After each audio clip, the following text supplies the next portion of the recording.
foi velho, uma tristeza que dava dó, pegou o purizinho, colocou no saco, jogou nas costas e desceu a serra abaixo. Num lamento de dar dó, seu filho tinha morrido. E vai, desceu, chegou na igreja.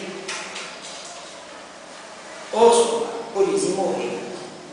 Purizinho morreu, Purizinho está no saco aqui, na porta da igreja. E é para o senhor enterrar Purizinho. Purizinho está morto, meu Purizinho.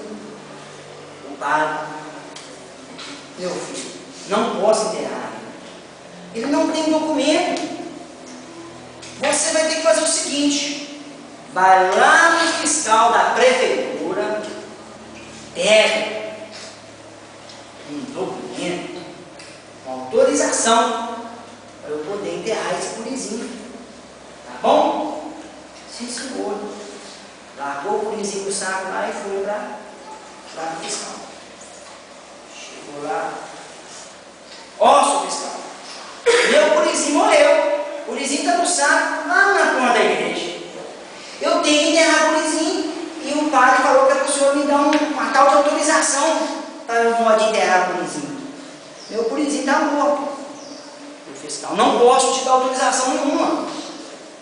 Sem a certidão lá no cartório, não vai ter jeito. O senhor vai ter que ir lá no cartório e falar com o escrivão. E aí foi meio triste. Já lá no lamento com seu filho morto no saco, foi, chegou no cartório. Bom dia, o senhor deseja?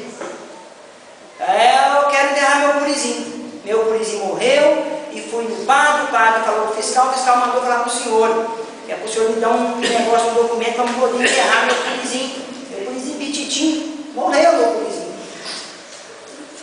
Eu não posso dar documento, nem declaração, nem certidão, nem nada. Sem o consentimento do padre, nem autorização do fiscal, eu não vou liberar nada para você enterrar seu menino. O menino já triste, já com a dor da perda, e aquele desaforo todo,